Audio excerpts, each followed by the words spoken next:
You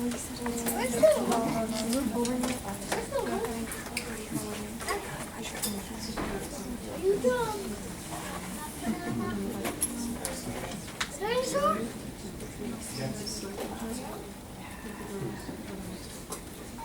What is that? Dragon Boat?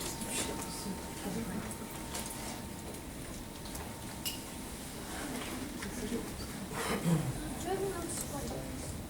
Yeah? He knows the spikes on his head. Oh, he ordered. No. No.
What do you mean?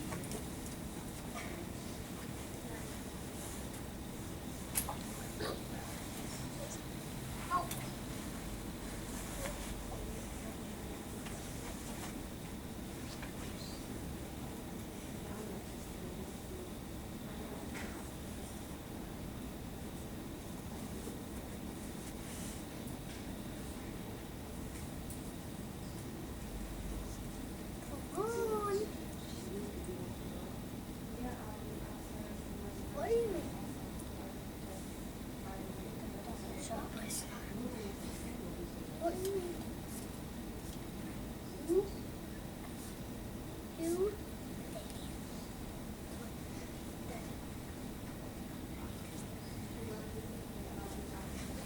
Sorry, my daddy said.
So, um,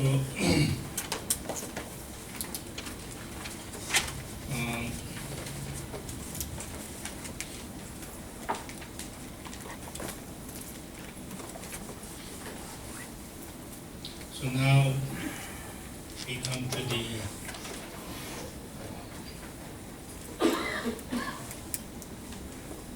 immeasurable rejoicing. And this is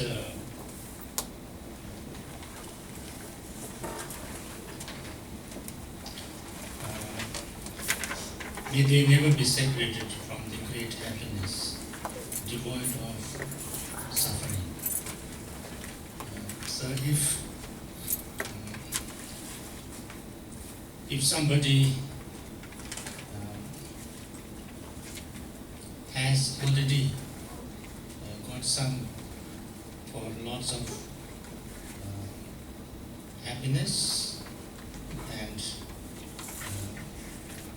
peace and joy, then it's the greatest.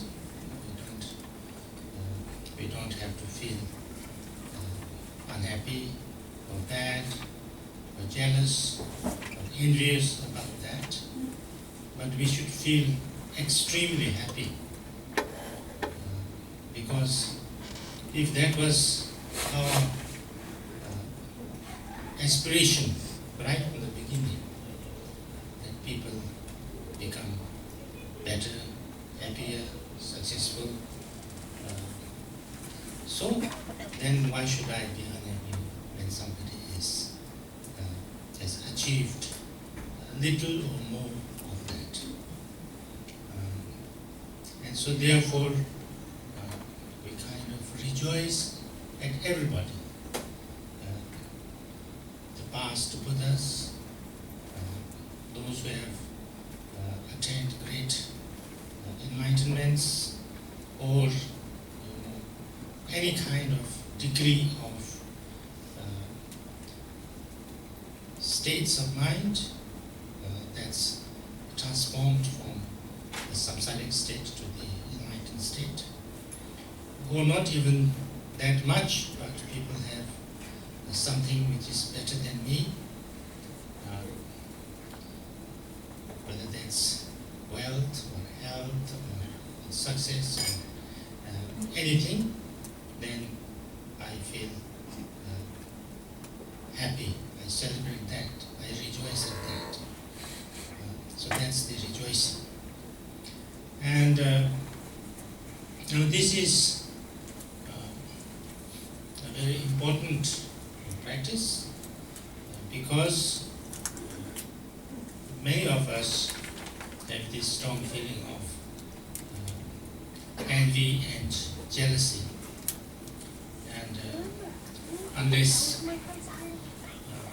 are careful, we get trapped in that.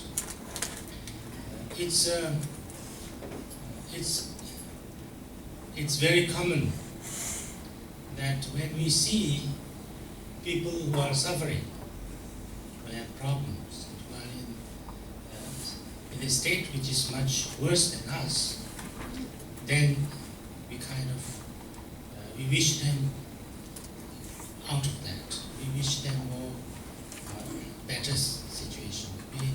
We even want to help them. That's very common. That's very kind of universal. Very kind of common human way of reaction. But if we see somebody who is better than us, it's not very often that we can be very compassionate with it. Sometimes people think that we need to be compassionate only to those who are worse than us. We don't need to be compassionate to those who are better than us. So therefore, the compassion is a little bit one-sided. And so therefore sometimes we don't feel very good if somebody is much better than us. And that's not good, and that's not a complete compassion. So therefore, rejoicing has, I think, these two things to understand. One thing is that even people who are better than us, who have more things, good things than us, that's no reason that we can't be compassionate with them. And there's no reason that we should not be compassionate with them. Because one thing, even those, as long as somebody is totally free from suffering, like completely enlightened, people always have problems. People always have difficulties.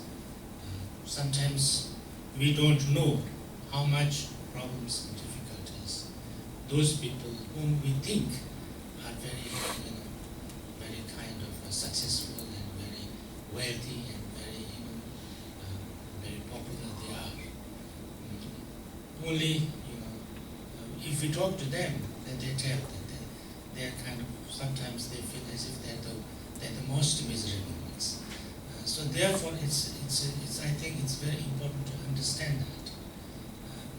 So when you understand that, then I think you don't feel so jealous, so envious, even when people are, seemingly much better than yourself, because they also have their own problems and their own, difficulties and things like that. I think that's a very important thing to know, because sometimes people are have so much fear that people don't respect them. I think I told you this story about my life, where I was not giving proper salutation to the Queen Mother of Sikkim, and she gets so hurt. I think many of you know this story, but once I was in Sikkim, and we had to give, we all had to go and give kada, the scarf, to the king on his birthday. So we all went, and then the Queen Mother, that's the king, the mother of the king, was coming down far away from there. So everybody was doing like this, and I told them that you have wasted. She will not see you from that far. And even if she see you, she wouldn't care. And I didn't do this. So we all went up. So after a few days, I hear somebody comes to me and says, the Queen Mother is really angry with you. I said, why? I never met Queen Mother. I never talked with her. She doesn't know me. How can she be angry with me? I said, there's something wrong. It's just telling lies.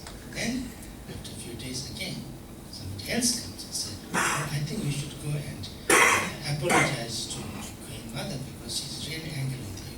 She's saying that this young Lama, proud Lama called Ringu I need to kick out from Sikkim. Still I didn't agree. I thought it's totally ridiculous because when you don't know somebody, how can you be angry? Then, at that time I was working under the chief secretary, and he told me that, Queen Mother is angry. And then he told the whole story, and I understood. And I didn't know her, but she knew me somehow. And she said that, this Ringu, he's so arrogant person. He first was Nima Kaju, then he turned into Nyingma, and then her turned into Sakya, and now he's turning into Gelugpa. He's totally, useless fellow. So he needs to be expelled from Sikkim. So then, as soon as I saw him from far away, I was like this.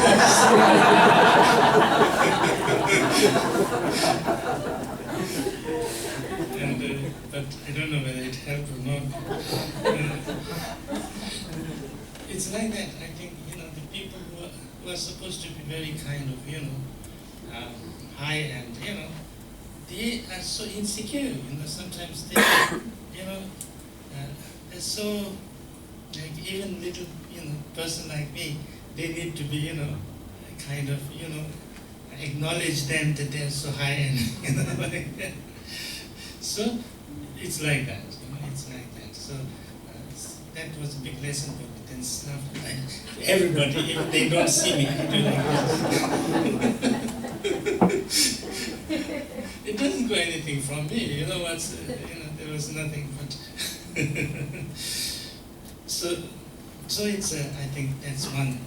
And another thing is that we have this,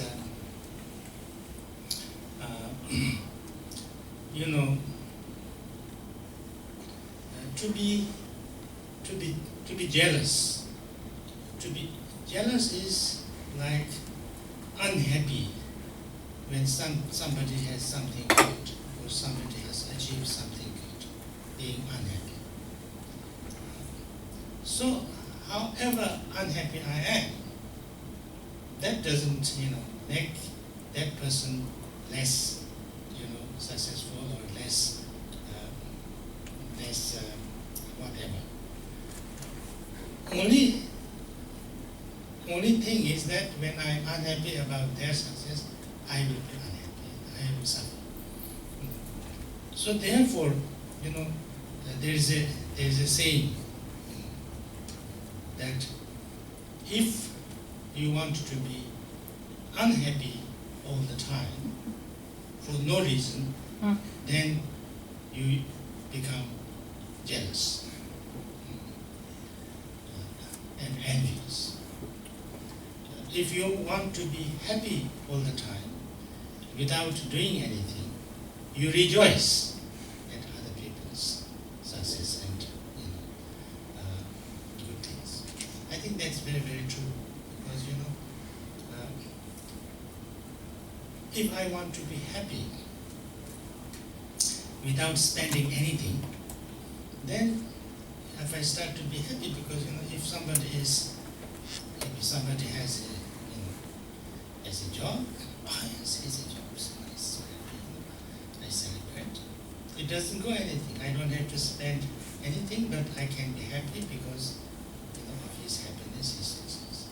If somebody, anything like that, if somebody did something good, then I can also be happy because of that. So there's always something going on with somebody who's doing something good, is achieving something valuable, is having something nice, then I can rejoice and I can be happy. So when I'm doing that, then I can be happy all the time. And why not? It's good for me. It's not only good for me, it's good for them also, because I'm kind of appreciating I'm becoming a friend to them. But if I do the opposite, then I'm unhappy and I'm creating a bad vibe between us. And then it's no use. It's very bad. And on top of that, so this is something very, very negative and very unnecessary suffering for yourself. So therefore, we need to train our mind to become rejoicing, not be anxious or jealous. Now this, if you have the right attitude, the right motivation, like bodhicitta or compassionate, then it naturally happens. Because if I really want to benefit everybody and help everybody, and I'm happy that everybody is happy, then if somebody gets something good without me doing anything, it's like they helping me to help, so it's even better.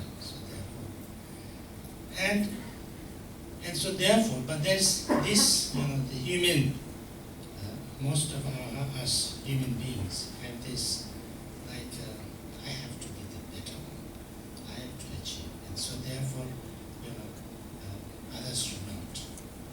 should be the better one, I should be best. And many people think that if you are too much like not jealous, not envious, then you don't have the sense of competition. Many people think that. And that's wrong. You can have a sense of competition. You can, and actually it's a better way of competition. Because if you're competing only with your friend, usually it's friend, and then I'm here and my friend is here, and then I'm seeing what he's doing. You know, he's a little bit better. Ah, that's very bad. I want to, you know, I want to pull his legs down, and then pull legs down. So at the best, I'm a little bit better than my friends around me. Yeah. Nothing better than that. But if I am competing with, you know, for my excellency, what am I doing? I want to do it the best way. I want to get the excellent result. Then I'm not, you know, I'm not competing with my friend. I'm not necessarily pulling the feet of my friends. I'm even helping him. I can help him. And he can help me. And then together we can achieve much better. That's the better way of competing. Because then if there is no limitation. I don't need to be just ahead of my friends. I can be even 100 times before my friends. Or maybe he's very good, that's okay. It's even better.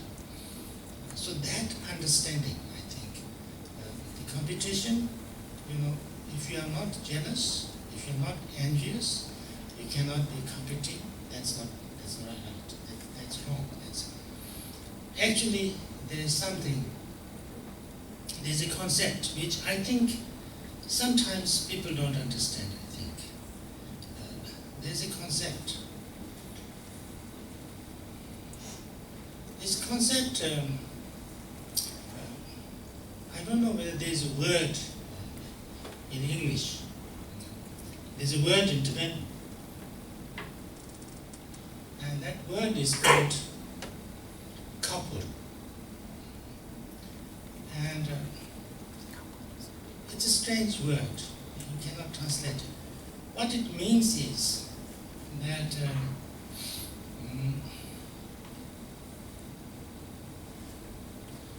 it's a sense of competition, but it's not the sense of competition that I want others to be done. It's like this. If my neighbor is doing well, I'm very happy. And I even like help him to go ahead. Because it's my neighbor. So, you know, if my neighbor is good, my neighborhood becomes better, I feel better. That doesn't mean that I don't have to be better. I have to be also good. I must make myself as good as my neighbor, because otherwise I will be ashamed for my neighbor. So I have to be good, but I should be my neighbor, I should be good.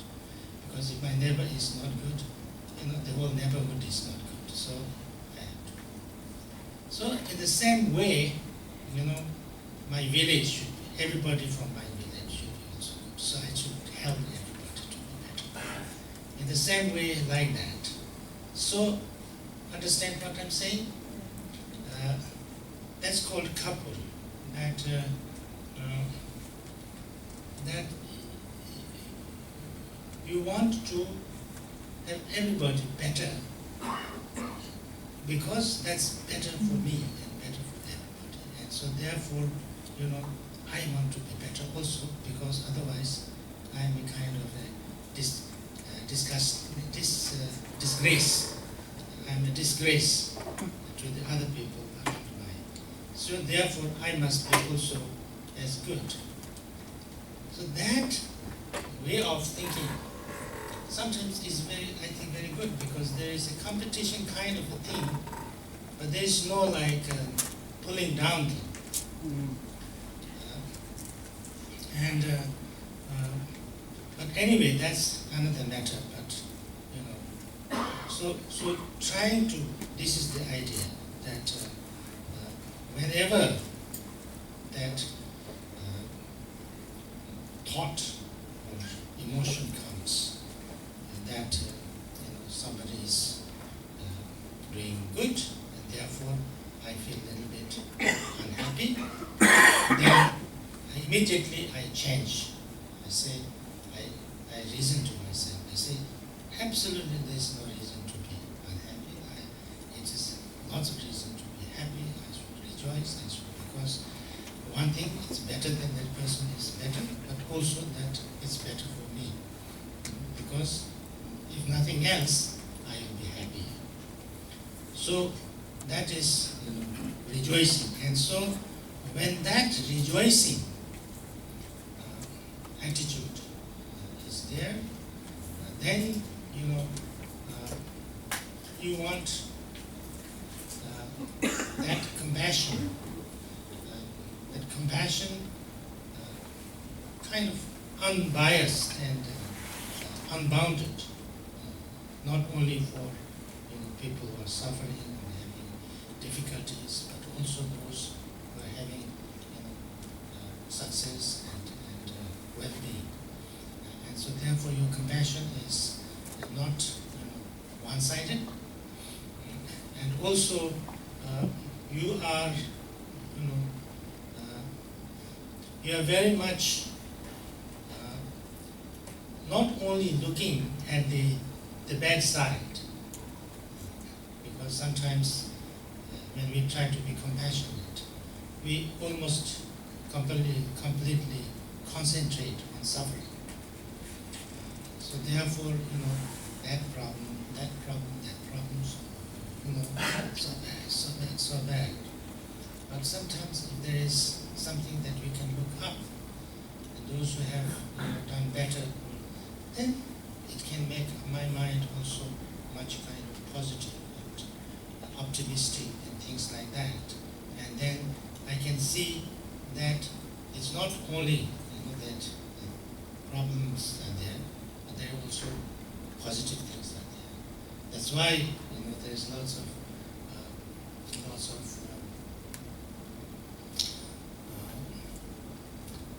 practices in Buddhism to praise the great beings.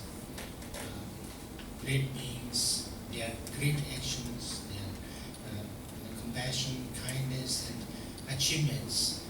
To think about that, to really appreciate that, to really praise that, and so that it becomes an aspiration for myself, and also then it gives me a kind of a sample or example of what can be possible.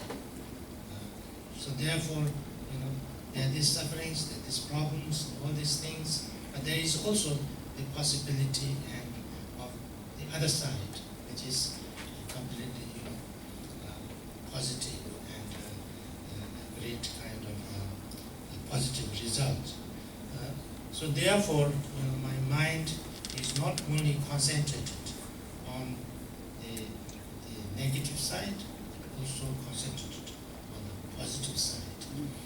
And that is very necessary, because as we said before, when we talk about bodhicitta,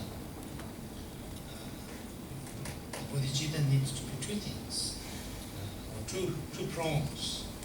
That one focusing on the wisdom, one focusing on the compassion. And without these two, doesn't become bodhicitta. The one, the positive or the wisdom is that there are completely enlightened people. They are very kind of possibility of lasting peace and happiness. There's possibility of boundless, immeasurable compassion and wisdom, and the lasting joy and happiness. Although there are lots of suffering and pain and problem in the samsara. So therefore, all those people who are suffering needlessly, actually, from Buddhist point of view, suffering has no use. Sometimes people say, "Oh, but if there is no suffering, we will not learn from it." I said, if there is no suffering, why do we need to learn? What is there to learn? Learning is to be able to get out of it. If there is nothing, then no need to learn. So what is there? Anyway, that's my logic. But anyway, maybe there's another logic. So therefore, from Buddhist point of view, suffering is useless, suffering is needless, and it is also possible to be freed from. But because of our ignorance, because of our so much engrossed in our kind of addiction or habitual tendency, we are not able to realize that, we are not able to get out of it. So therefore, it's more reason that I need to do something about it, so that everybody who actually has the capacity and has the essence and has the all the they are naturally nothing wrong with them. So they need to get out of that wrong perception and wrong kind of way of seeing, so that they can become enlightened and have the lasting peace and happiness. So it gives it gives lots of, what can you say, energy or enthusiasm to practice yourself and also to help others. So therefore this rejoicing is regarded as very important practice, very important practice. So therefore, anytime, every time you see somebody, you try to look at also. You sometimes see bad things, negative things, and then you wish that this negative thing is not there, or if there is anything I can do about it, and things like that. And if there's nothing you can do, at least you make a prayer, you dedicate your positive deeds so that they are transformed. And if there is something, or if you look for something good, something happening, nice happening to anybody, or great beings doing something nice, and then you really appreciate that, you really, kind of rejoice at that, and you become you try to contribute towards that, you participate in that, and that's important practice. That's why sometimes we also dedicate, we may not know exactly how to dedicate. So we say, as the great masters, as the great bodhisattvas, like Majushri, Avalokiteshvara, and many others, as they have dedicated, I also would like to dedicate. So I take their example, I take their, I become their follower, you can say. I learn from them, and I do as they do. So that's the rejoicing. So I think I don't need to explain more than that. Now, another thing that I need to talk about was this the other half of equanimity. I told in the beginning that equanimity or equality, is kind of a little bit two sides, two halves. One is that to try to start from the beginning, that if you if we need to develop loving kindness and compassion, first you need to see the equality and feel the equality among all the people. And we talked about that, and we tried to kind of understand that and experience that. But then equanimity has also another, in a way, higher or deeper thing, understanding, experience. That is that, we talked about loving kindness and compassion and rejoicing. Now when we talk about loving kindness and compassion, we also talked, and we understand that I wish myself to be freed from all kind of suffering, pain, problem. And that's something which is general, which is universal. There's nobody who doesn't want that. Then we also said that we want me and everybody to have lasting peace and happiness. That's also something very natural, and everybody has that wish. But now, if you go a little bit step forward, the more I don't want suffering, the more I don't want suffering, the more I am afraid of suffering. The more I am afraid of suffering, the more I become sensitive to the suffering.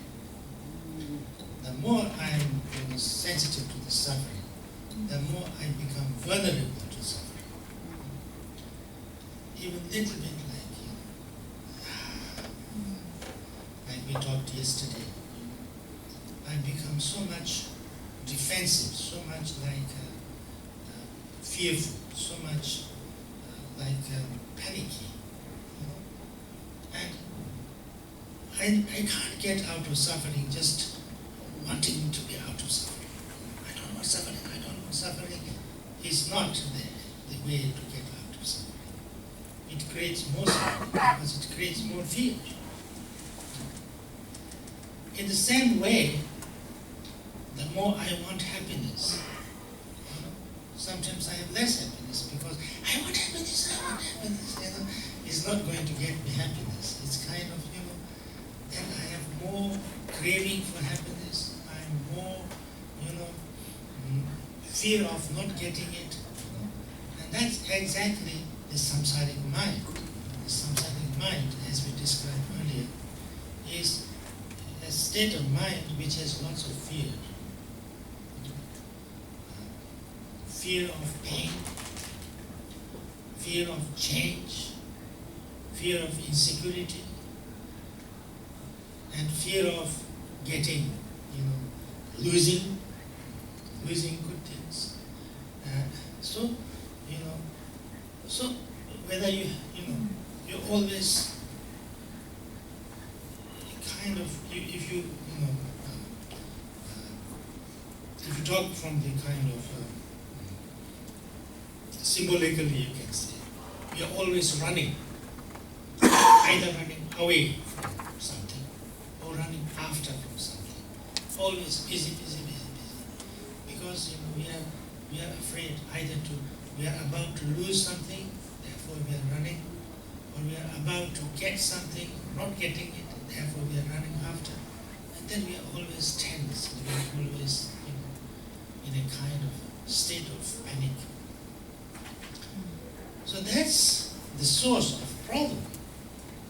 That's the source of the problem. That's the source, one of the main reasons of our, anxiety and tension and all sorts of problems and suffering.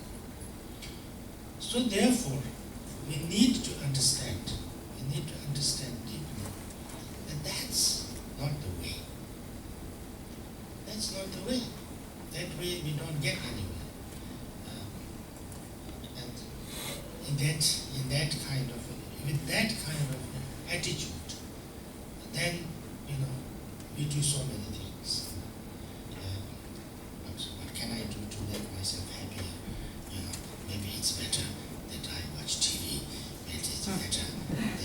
football. Maybe it's better that I have ice cream. Maybe it's better that I change my wife 3 times. You know, or maybe it's better that I go somewhere out of all kind of things like that. And whatever you do, it doesn't change because actually it's inside you. It's not about the outside things. So therefore, when I understand this, when I really realize this, then I know that actually the main problem is that wanting too much happiness and wanting too much freedom from suffering. Fear of not getting happiness, fear of getting suffering is one of the main reasons of all my sufferings. Fear of pain, fear of change, fear of insecurity. So when I know this, then what should I do? What should I do?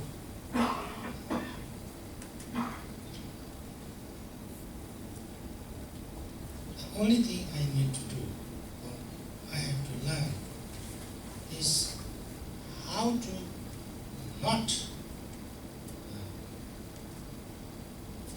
not fear this, how to not, how to know, how to learn to deal with this kind of emotions or these feelings, not wanting happiness, not wanting suffering, and wanting some happiness, and then kind of driving me crazy because I feel after that. How to? Now there comes the equanimity. There comes the equanimity. Then I need to understand at a deeper level, wanting happiness is also an emotion, a thought. Not wanting suffering is also a thought, an emotion. So, if I allow these thoughts and emotions to control me, then I will be doing the same way all the time. I'm trapped in that. And that's what I have been doing all along, life after life after life. Because I always wanted to have happiness, I always wanted to have unhappiness. And I did everything that I thought would give me happiness. I did everything that I thought would free me from suffering. But I could not, because that didn't work. It doesn't work because I'm in that trap. I'm just in that circle that, it's the same thing. So now what I have to do is something totally different. Something totally different. That I need to deal with these motivations, or these feelings, or these emotions, or these thoughts. That how to deal with these emotions. That I want happiness, I don't want suffering. This fear as well as aversion or fear and attachment, or as wanting. So, in short, if I know how to deal with aversion and attachment, or fear and want, then there is a chance that I can have more peace. Now that is, now I have have to learn how to be in such a way that even if there is a there is a kind of happiness or a little bit of happiness or wishing to be happy, I can take it. I can deal with it in such a way that it doesn't become a problem. And even there is some problems, some kind of sufferings or fear of suffering. It comes up in my mind. I know how to deal with it in such a way that it doesn't become a problem. So that's where that's the most important and most essential practice. And now how to do that? Now this is the main essence, the main objective, or the end of the meditation also, and it's the main objective of any true practice, especially in Buddhism. And that is now, you can call it equanimity or whatever you like, but you know that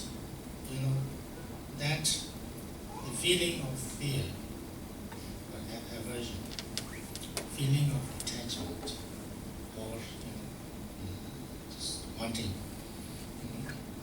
you need to let it come and let it go, and you don't need to grasp it then.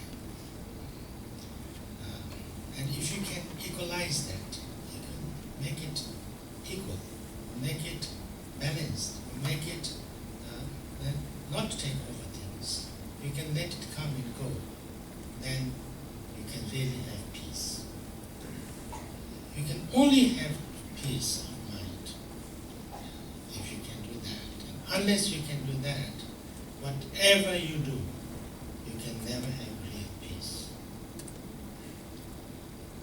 So therefore, the equanimity becomes extremely important. So therefore, I always say that meditation is a training for that. Like when you meditate, what you really do. I tried to explain this many times, but what we are really doing in meditation is not trying to get a kind of nice experience. We may sometimes get nice experience, but that's not, that's just a byproduct. It's not the real goal of the meditation. Actually, that can be a problem too. A nice experience can be as a big obstacle as not a nice experience in meditation. So therefore, when there is a nice experience, we can say, oh, that's a nice experience. Oh, that's very good. Now I'm about to get meditation. Of course. When do I get it back? And then you never get it back. If you get it back also, it's nothing. So that's not the objective. That's nothing. That's nothing because that's not the objective of the meditation. Then what is the objective of meditation? The objective of meditation is that you can deal with any experience. That's the objective of meditation. You learn how to deal with any experience. Because a little bit of good experience is the objective of the meditation, then why meditate? Go and have ice cream. Eat chocolate. Go to sauna. No meditation. Why meditate? It's a waste of time. So therefore, meditation is to learn how to deal with any emotion and anything. That's the meditation. So therefore, when you sit in meditation, whatever thoughts come, whatever emotions come, nice things come, also you allow it to come, you allow it to go. You don't try to hold on, don't try to push away. And then it comes, it goes. And you know it goes, you know it will come. And you let it be. And it's not a problem. It doesn't become a problem. And when a nice, it's not nice also same way. Nice experience was the same way. So when I am able to do a little bit of that nice experience comes and I can let it come and let it go, and I don't have to cling to it, and I don't have to feel bad after it's gone. I can take it nicely and easily and economically, and it's not a problem. It's okay. And when not so nice, not with kind of negative or unpleasant experience also comes, I can let it come. I don't have to fear. I can let it be. I don't have to panic. I can let it go. I don't have any problem. And then I can deal with it as I have dealt with it nicely. So when this experience, when I can do that, when I am able to do a little bit of that, then I have the stability of mind. I have the true stability of mind because I know how to deal with my mind.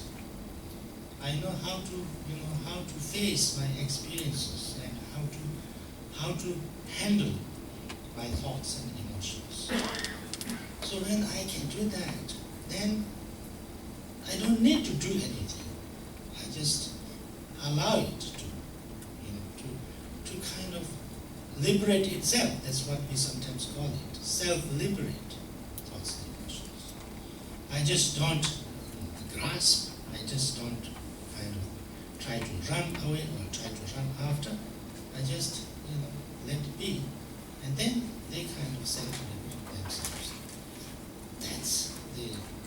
That's the meditation, and that's the practice. So therefore, that is the true equanimity. And that doesn't mean that you don't want happiness. That doesn't mean that you don't want to have freedom from suffering. You want, but you also know how to get it. How to get is not running after happiness and running away from unhappiness. How to get it is to know how to handle any experience in a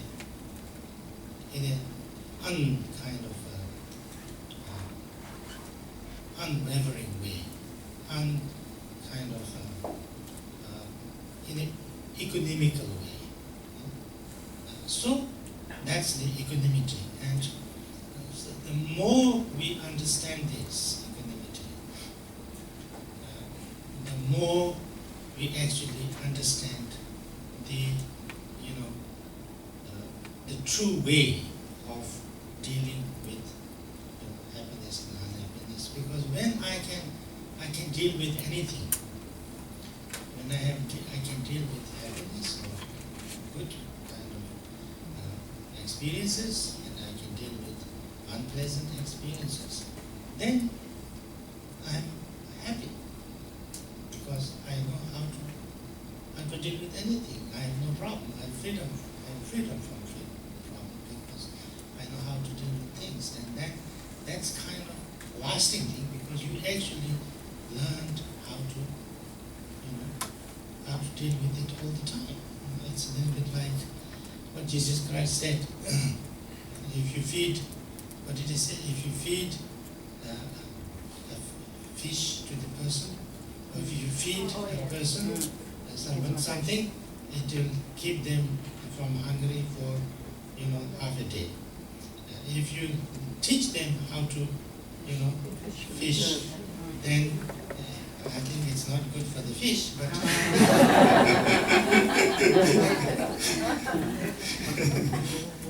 it's another matter, but then you feed him all the time. So this is, if you learn how to deal with that, then you have it all the time. So that's the understanding of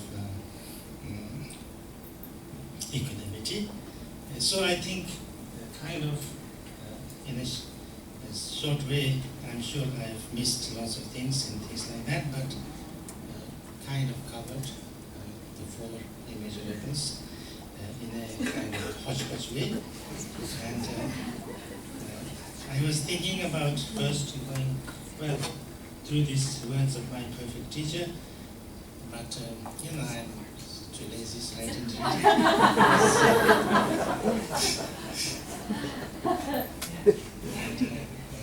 And, I tried to read it a little bit this morning, but I didn't know how to kind of start and how to end, so I just chatted with you. So that's it. And then if you have any discussions, I have a question, but I don't know whether I can really answer this question. It's a very difficult question.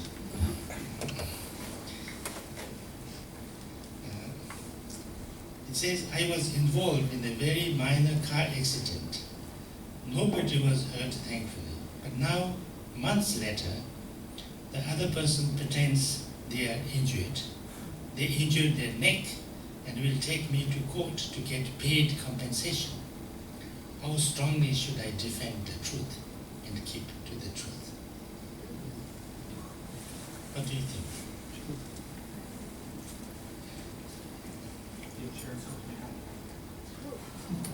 Ask the insurance company.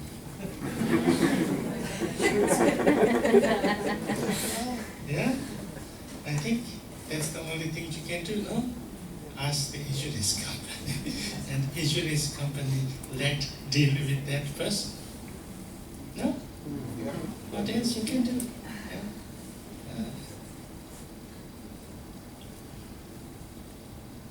I don't know.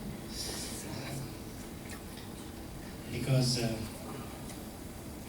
this is actually a legal thing. It's not really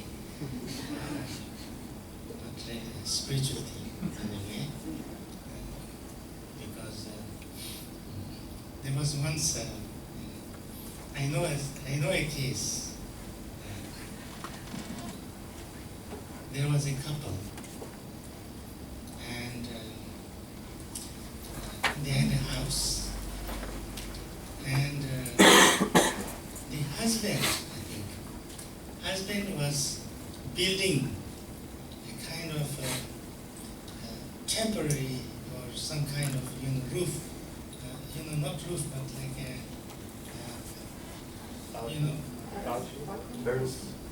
terrace kind of a thing, that kind of shed kind of from the sun and things like that you can take, And then he did that, and he got it. I think he must have issued. Then the wife fell through it, and she had an accident. And then she sued her husband, and then the insurance paid lots of money, and then they renovated the whole house.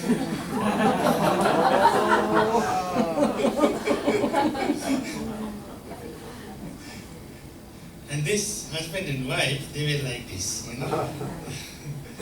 So sometimes it works like that.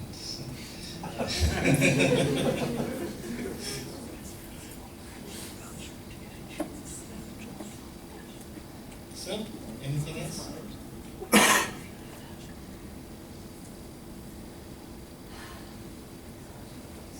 You have a mic?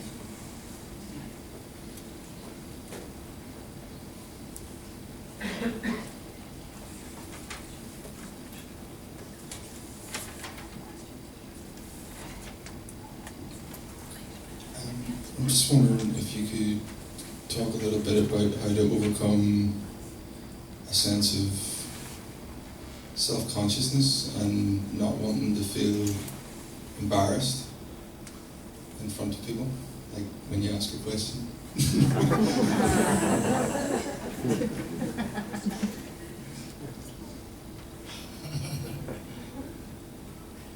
Self-consciousness.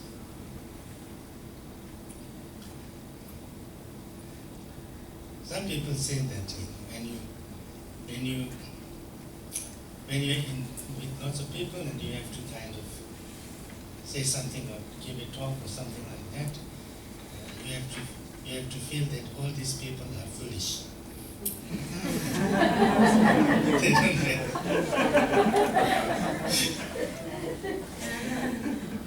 and maybe it helps, I don't know. But, I think really the main thing is that you should not be afraid of making yourself a fool. You know, that's the whole thing. You know, if people laugh at you, so what? You know, I'm a fool anyway.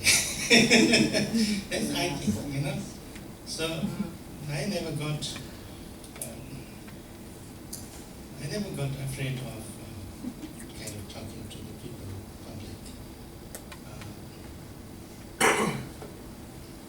Whether I have anything to say or not doesn't matter. But, because I thought that,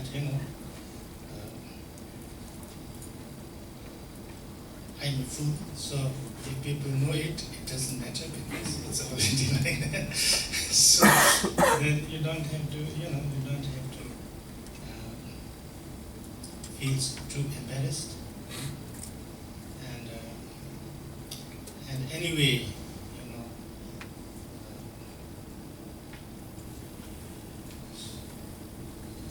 sometimes especially, like, if you are studying something, the most foolish questions sometimes are the best questions. Because nobody dare to ask a foolish question,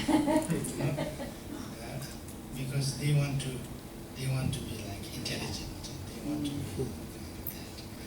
But actually, the most important questions are the very basic questions. Because if you don't ask the basic questions, if you don't know the basic questions, then you don't understand. So, when I was a student, I used to ask the most foolish questions. And sometimes people used to laugh at me, but I thought they were very good. I thought I was very good because I could ask foolish questions.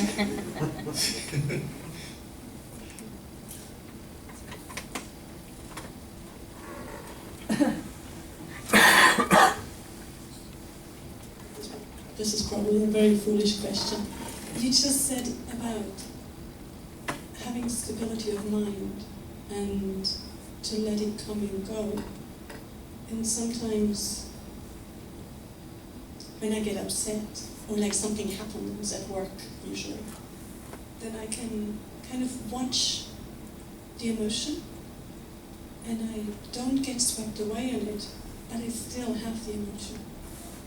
So it's almost like thinking about asking a question and my body sort of, I get nervous even though I'm not nervous, but there's almost like a physical reaction. So if someone says something and I watch my mind, but I still get upset. I'm not upset, but I still get upset. Do you know what I mean? How kind of develop that stability of mind further? How can you... I suppose to training. I think doing it again and again, I think should help.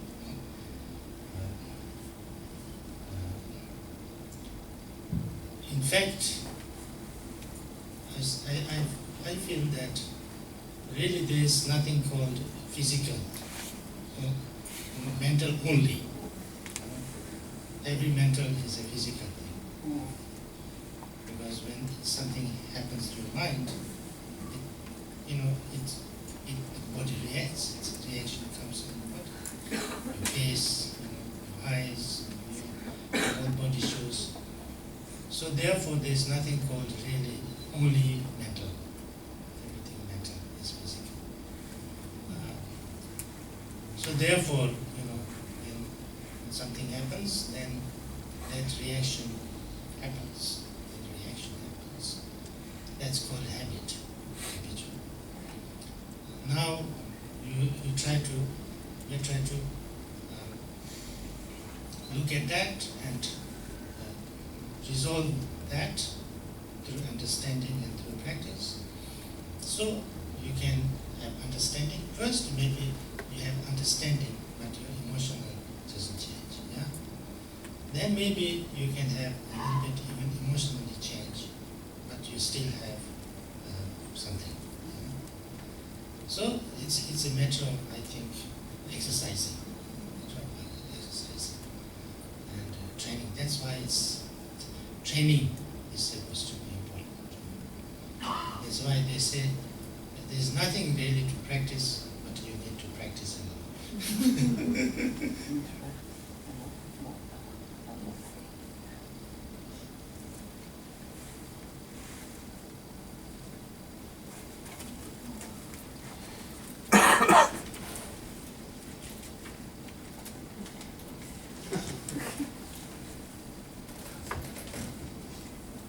I have a short question. It's just I encountered a school or philosophical group recently, and an awful lot of manipulation and coercion was going on. And I left the group, but I'm still concerned about people who are in the group. And I'm wondering how I should approach this. I've warned some people, but they stay in it. And there's a possibility that they become more involved and more controlled by this group. It's kind of a holistic kind of a group, but it's very manipulative, and it takes some idea from Buddhism, and it takes some idea from philosophy, and it takes some idea from other, and mixes them all together. But I'm still in contact with some people from this group, but how can I best help them, maybe just to see, I know it's their own choice though, whether they want to be in it or not, but I'm possibly concerned for their welfare long term.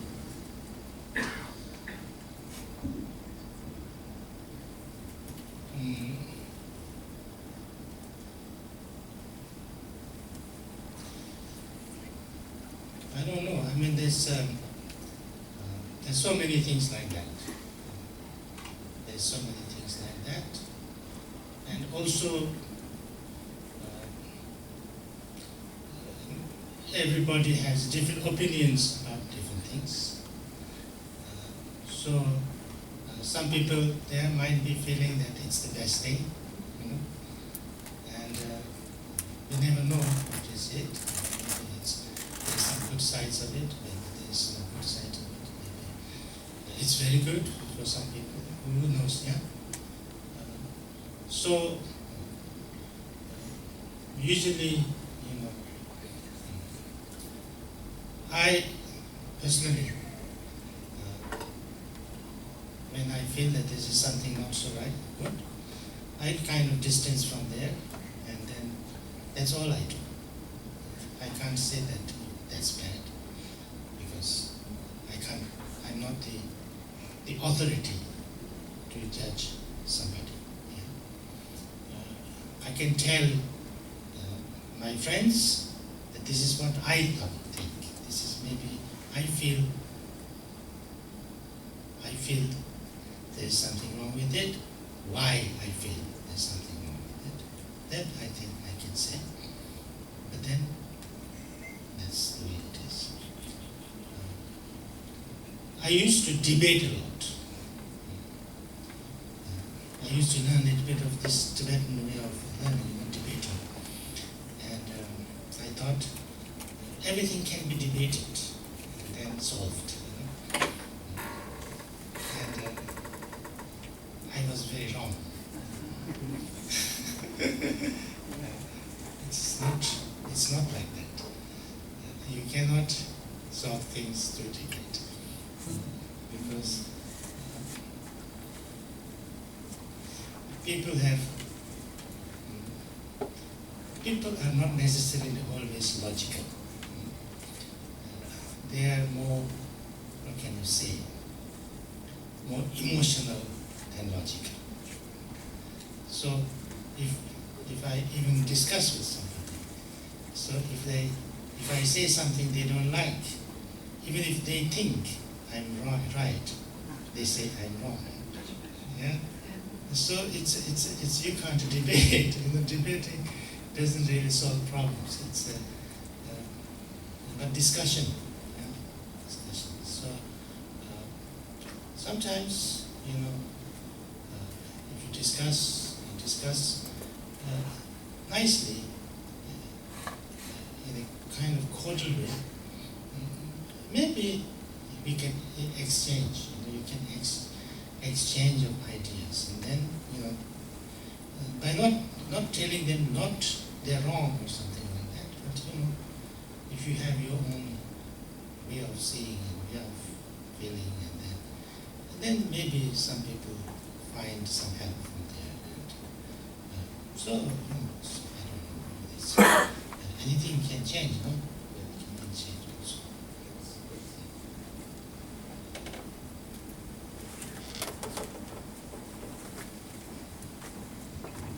So I just wanted to ask a question about how can we be sure of our motivation? We talked yesterday a lot about good motivation, and particularly in situations where we might have a lot of emotional stuff going on with other people. We have to make a decision.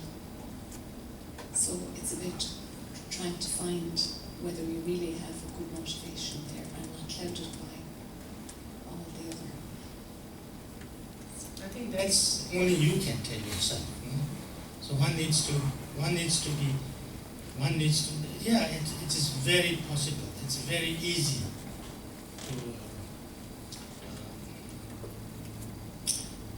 to dilute your motivation and to kind of what can you say? To find an excuse to kind of what can you say? Justify. Justify the actions or motivation.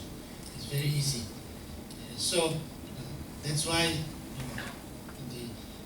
the teaching is that you need to try to be very honest with yourself, and then really look at your motivation again and again, and in different occasions, and look from every side, because nobody else can see it, only you can see it. So, but then of course, we are human beings, so we have. It's not that we have no attachment, no aversion. That's not possible. But your general motivation, that I think you can do. And then of course our emotions are always mixed up. You cannot help that. You will always say like, love will not be totally 100% pure love. Love will have some attachment mixed with it. That's you have to accept that. You have to accept that as long as we are human beings, like that. So like that.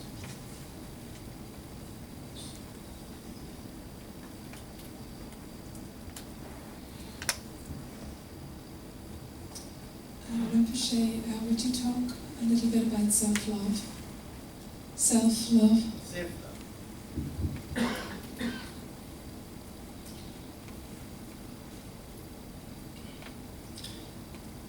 Self-love,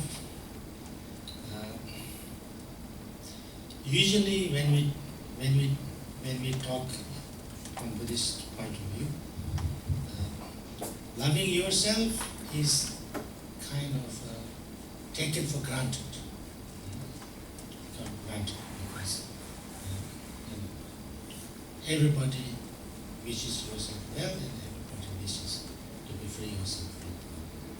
So that's kind of taken for granted. So one never talks about that you should love yourself. One never talks about it. But that is very important. if you don't love yourself, then there's no basis to build up compassion. Because you wish well-being to the others is based on the understanding that I wish well for myself. I wish well for myself, therefore I know that others also wish well for themselves. Therefore, as I wish well for myself, others also need that, so I should wish well to others also. So that loving kindness or compassion is based on myself wishing well for myself, so love for myself.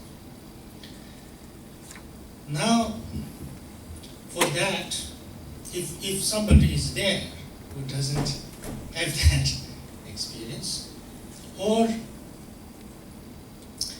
I used to think that there's nobody who doesn't love themselves. I still think so. There's nobody who doesn't love themselves. But I feel now that there are some people who love themselves, but they are they are annoyed with themselves. So they are kind of a little bit, I've always forgotten this word. Huh? I always struggle with this word. No? No? I spend lots of time to get this word. What is that word?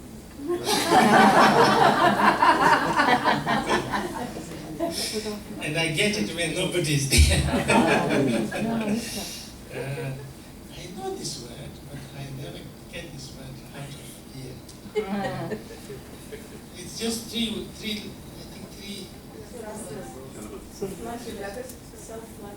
No, Frustrated. Convicted. it's only 3 syllables. Hypocrite. Huh? Self-destructive. No, that's long. Hypocrite. 3 syllables. Hypocrite.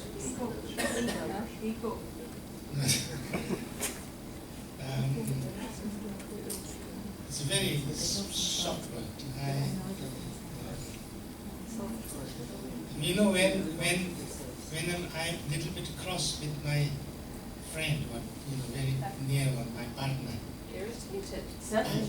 what do I do? Identify. No. Nag. Nag. Not nag, but something else. Criticize. Criticize. Huh? No, not that long.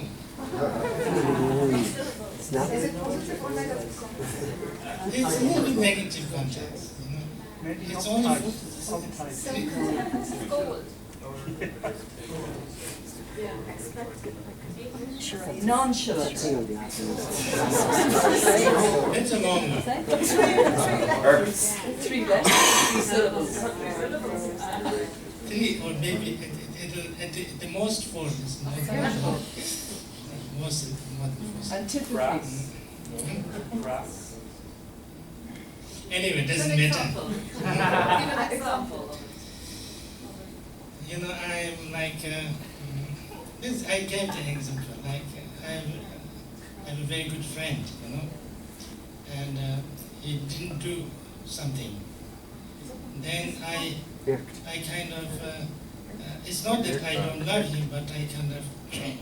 Irritable. Irritable. Dismiss. Annoyed. Sulk.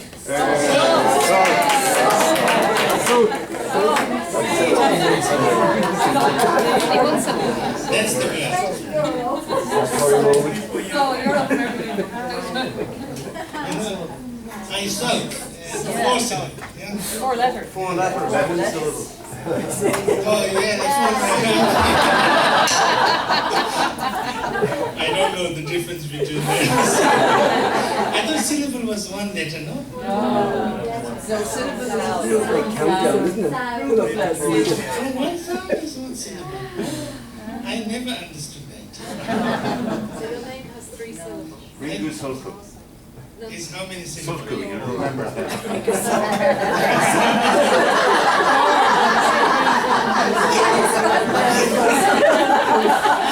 Okay, now I am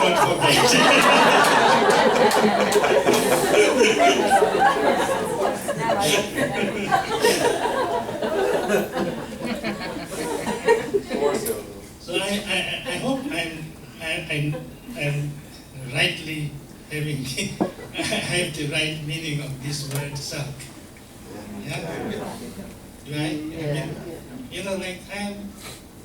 like I love myself, but then I find myself not so good, and then I sulk. You are not good, and I don't like you. Yeah? Yeah? Like unapproachable. Yeah. Unapproachable.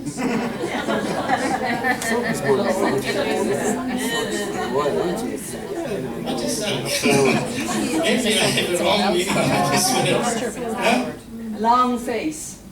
No, it's more than that. It's like going in a mood. A mood.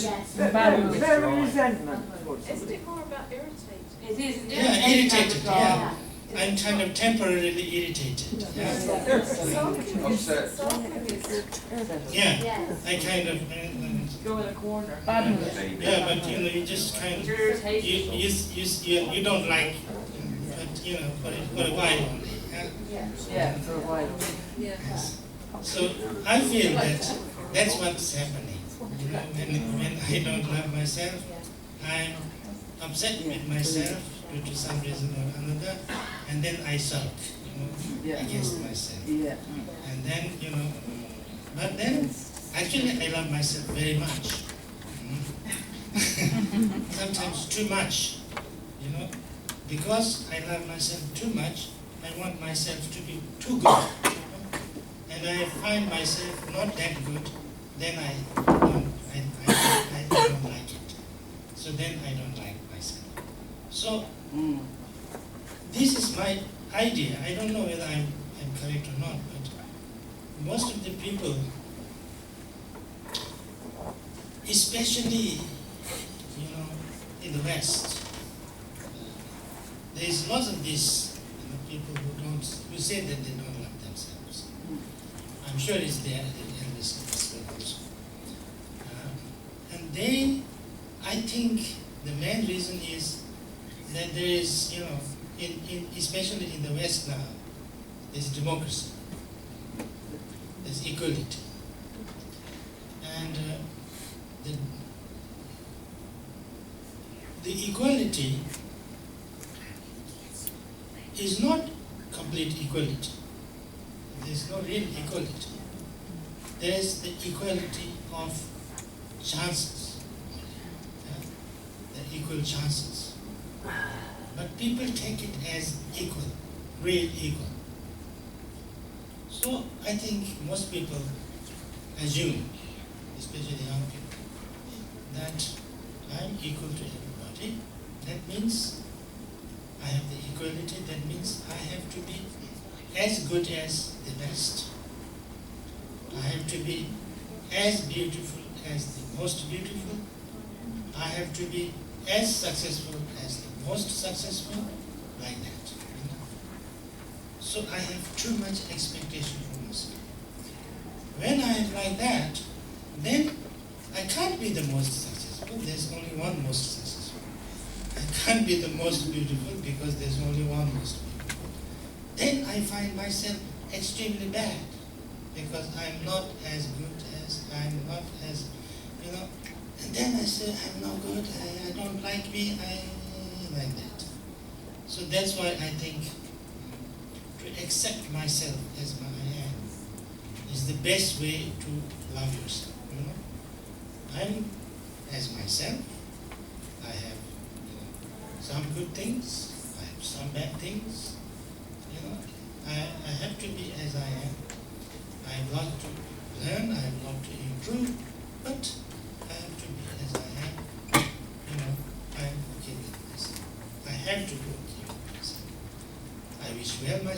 then I need to improve whatever I can. I need to help myself. Yeah, if I don't help myself, who will help me? I think the most important thing is to accept myself as I am. Then I think I will learn to love myself. If I don't accept everything as I am, then I cannot love myself. I want to be something totally different. So I think that, but this is also, I think, a lot of work. Anyway.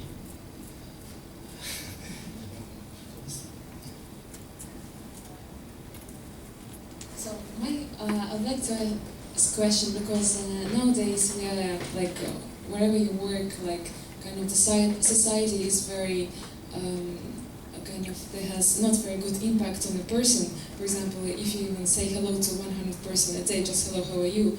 Like you give the energy to people, and at the end of the day, you feel kind of people suck the energy from you.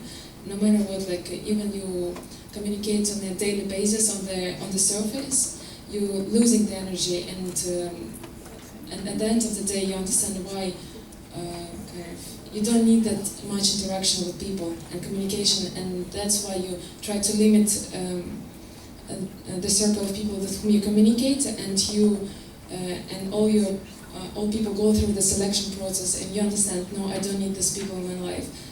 But and my question is, do we need to do the selection process, or it's our problems?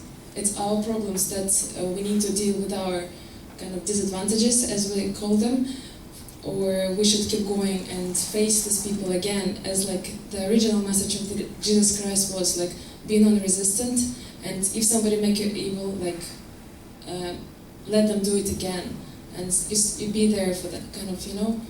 Or maybe some family members, they do some bad things, like because they were put in this position, circumstances, and they did this to you, and like, but you still love them, and you know you need to forgive them, but you want to help them, and you see this person is not there anymore, but you want to help him, like, you know, and you don't know what to do, either to leave them, or try to help him somehow, to give them another opportunity, like, you know what I mean? Oh, it's too complicated.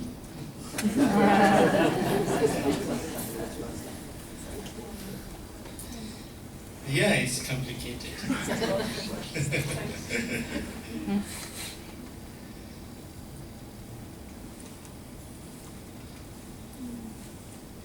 Now, these kind of questions, you know,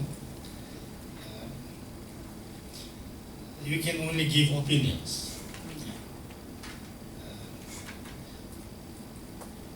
In the Buddhist teachings or anybody's teachings, it's not, nothing of this kind. Is kind of how to do this, not written down.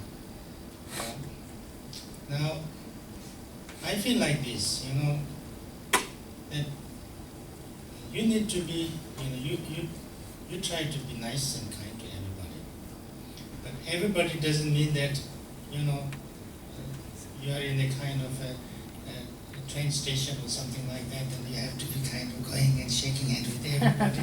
That's not possible, no? It's neither possible nor kind of nor nice. You know, people will think you are mad or something like that. So it's not functional, not practical. So that's not the idea. The idea is that you try to be nice and kind to those you have to connect with, those you have to work with, those you have to come into contact. Yeah? Now, the main thing is nice and kind from within yourself. Within yourself. You are not. I don't think this is.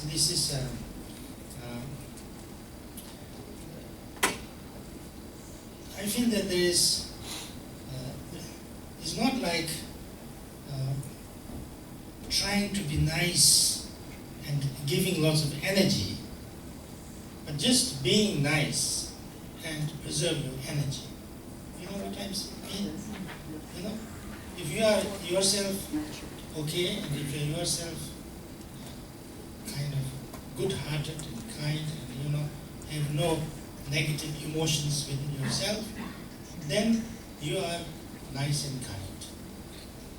you don't kind of try to kind of go around and too much please people. You don't put too much energy outside, but you just be nice and kind, yeah?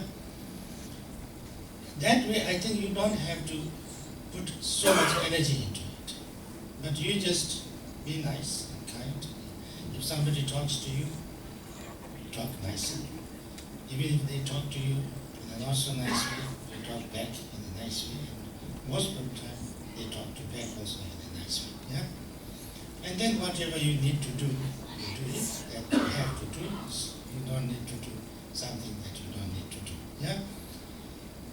Now this way, you've been nice and kind to everybody, but you don't need to kind of try to get into kind of their own personal lives. So, you try to help them in such a way that, that, they don't want, nothing like that. You do just what is asked for, what is possible, and what is, you don't need to be too close, you don't need to be too far away, yeah? I think that's how you live your life. And then, how many friends you have, how many, who you want to, who becomes closer and who not. I think it happens naturally most of the time. You want to make friend, it doesn't necessarily become, or you just, and you are yourself, then people like you, or people who are more like you, and more kind of similar people usually comes together more or less, because they're doing the same thing. And then there are lots of friends who, they're friends mostly by doing the same thing. If you are a drinker, then you get lots of drinker friends. If you're a smoker, then you get lots of smoker friends, because you go out smoking and then everybody smoking comes there, and then you start to talk and they're smoking friends. And maybe you are tea drinking or beer drinking, then maybe you become tea drinker or beer drinker friend. Like that, that's, so therefore, you get friends who are a little bit more like yourself. That's why usually people say, and they're saying, that if you want to know a person, what kind of person they are, look at their friends. Then you know more what kind of person it is. So therefore, so I think, I don't know, but the friends kind of happen more or less. If you are doing, going in the right way and doing something nice and positive, then that kind of people maybe more comes around you, and you will be in that company. So maybe you'll get more friendly with those kind of people. Then if you are talking, I don't know whether you want to help somebody or not. That is another matter. Sometimes people have this, maybe I shouldn't say this. Especially girls have this kind of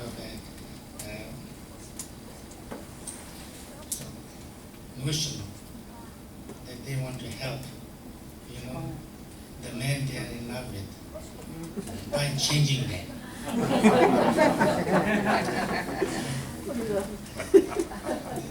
There's a kind of a joke or something like that, saying that she wanted to change me for the first 3 years, and then she always complained that I have changed. Sometimes this kind of things there, And so I don't know whether you are asking those kind of questions or not, but how much you help is, I think, how much they want you to help. If somebody is not not asking for help, then I think the best help is not to help. Sometimes, but that is circumstances to circumstances.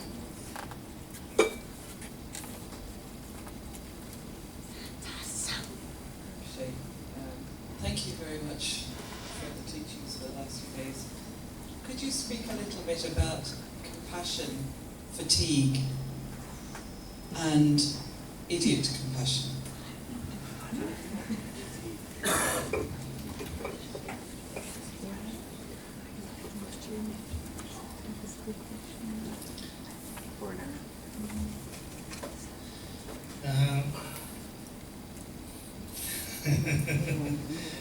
idiot compassion.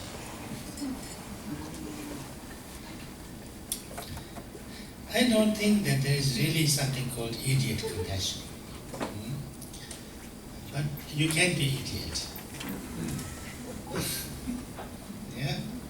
It's not idiot compassion, but you can kind of be a little bit unskillful, and then you can use things or do things not so wisely. That's possible. How wise you are, or how if you do something, then whether that is really useful, helpful or not. That I think depends on many things, as I said earlier. Because it's not only about the person who's doing it, it's not only about whether that person is doing the right thing or not, but also all the circumstances. And then so therefore it can be helpful, it can be not helpful, and things like that. So, and also sometimes doing too much, trying too much is also not good, because sometimes you want to really help and you do lots of things that is totally like too much for the person. Then it doesn't help. You cannot impose help on this person. You cannot make a totally perfect person, perfect situation for the person. And sometimes you are very enthusiastic to help, and so you kind of do things which is totally kind of unacceptable for the person. Even if you mean well, that doesn't work. So you have to be. I think you have to do things as according to the need and requirement of the person also, because if the person doesn't want that, then you're not helping too much, because it doesn't happen. So that's, I think, one thing. Then compassion fatigue is, I think, too much thinking that I have to be compassionate. I think it's more like trying too much to become compassionate. I think it's, I try to be too much compassionate is not so good. You have to be relaxed. Sometimes if you're not completely compassionate, it's okay. You don't need to be always compassionate. I think it's like that. I don't know much, but that's my opinion. Yeah. That's it. Thank you very much. Thank you so much. Thank you.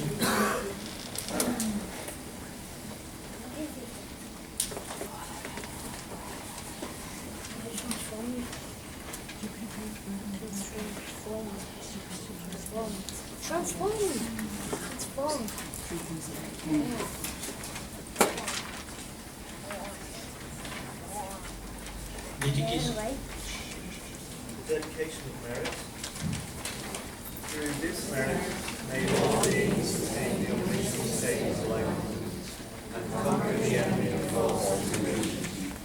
May they all be liberated from this ocean of samsara, From the confounding waves of birth, old age, sickness, and death.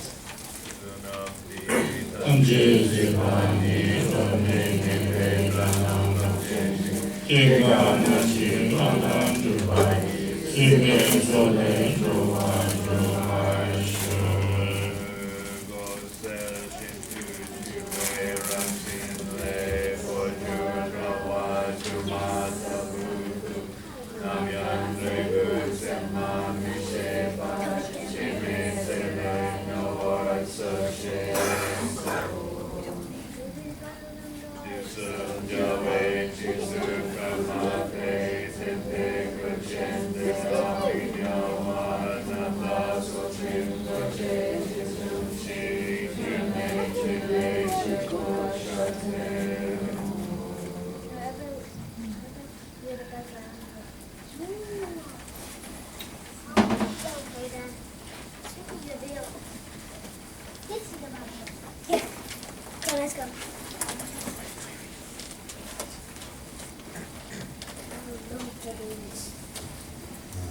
sharing. Thank you very much for sharing your stories and advice, and for showing us the path and revealing the teachings to us all. And thank you to everybody who has contributed their time and energy to make this possible and create the conditions for us. And thank you to everybody who has attended this week and contributed to your projects. And we wish you a long life and great success in all your works.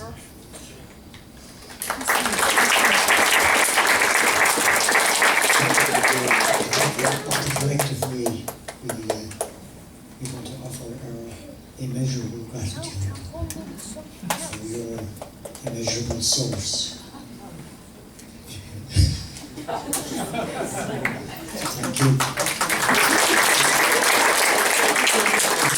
Special thanks for the people who worked in the background, like Julie, she's all embarrassed now, Emer, Annie, Paul and Andy, for all the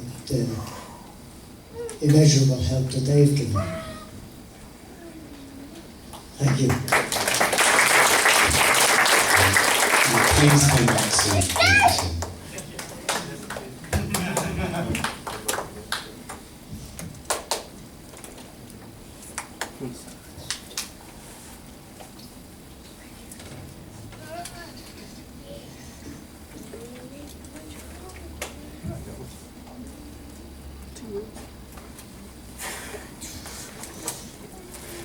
So if anybody would like to offer start or